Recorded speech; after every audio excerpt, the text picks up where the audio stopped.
Matt.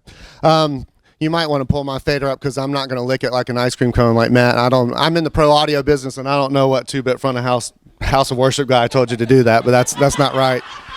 A little bit about myself real quick, and I know we want to go, so I'm going to try to make this short, but I'm 47 years old. I have 5 kids, 21, 17, 15, 5, and 1.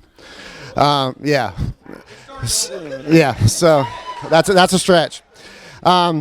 I'm director of business development at All Pro Sound, so I've been doing that for 15 years. I used to build Gibson guitars in Nashville. I interned at Warner Brothers as a recording engineer, which means I make an excellent cup of coffee and can clean toilets really well.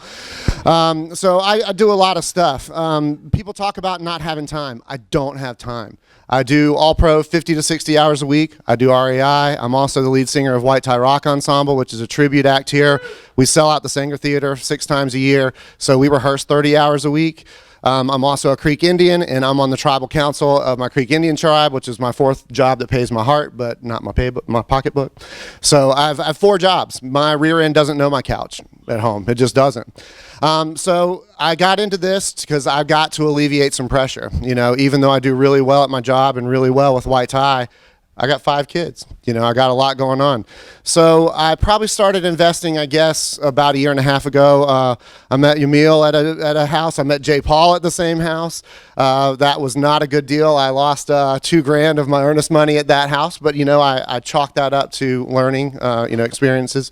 You know, I even called it EMD.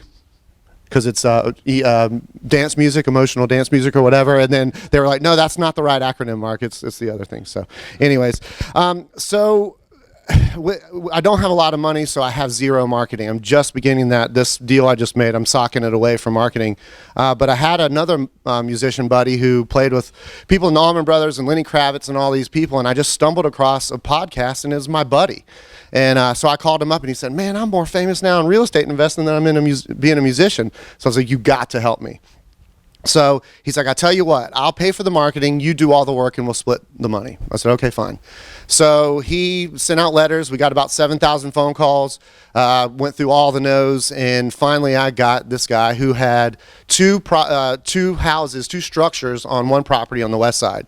It was my first appointment. He wanted $30K for the deal. I went out there, and I've been selling my whole life. I used to follow the Grateful Dead, and I sold in parking lots. I would import clothes from Nepal. I sold beer. I sold T-shirts. So to get to the next town, I had to learn how to sell. So I've been selling in the music industry forever. I went out there, and one of the structures was a small little house, and it was burned out. The back wall was off of it. The other was a high-density mixed use. It was like a car garage, but it had a 2-apartment home in it. Some of you going, yeah, I know this place. It's on Kirk Street.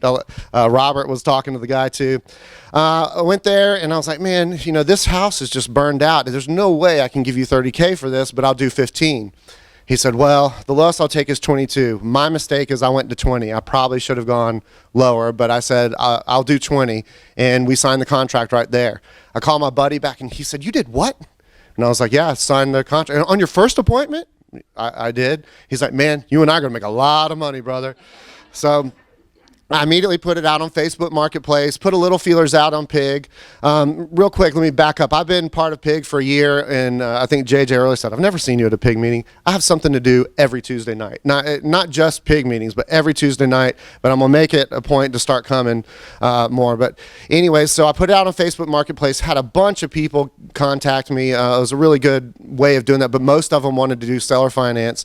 Then I met this 30-year-old guy who had a stroke, and his mom and him came over, and they said, you know, we're looking for 2 places for us because, you know, we only have about $30,000, and this is perfect.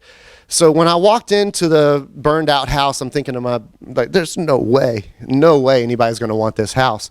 The woman walked in. I had to help them in through the back of the burned out wall, and she's like, there's so much potential.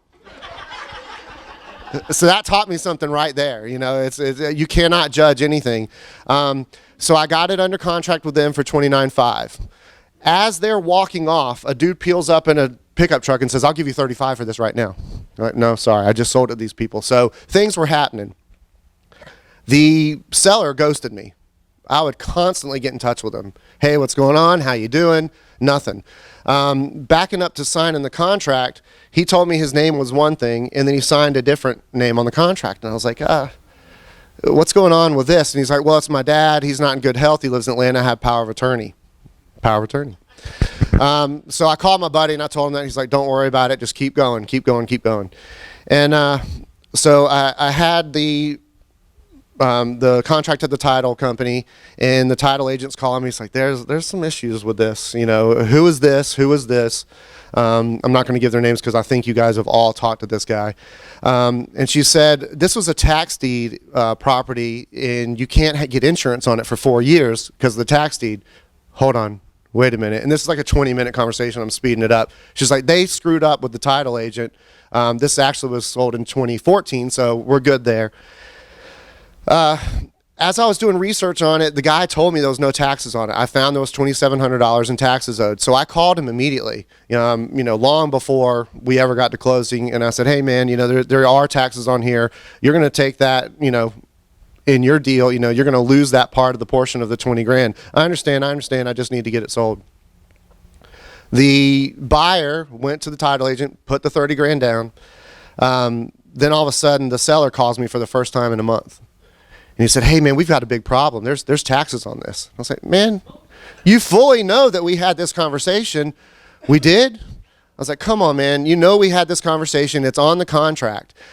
I must have been drunk that day. I was like, bro, I'm looking at my phone. We were talking at 10 a.m. You're telling me you were drunk at 10 a.m.? Let me call you back. He calls me back, and now he's shaking.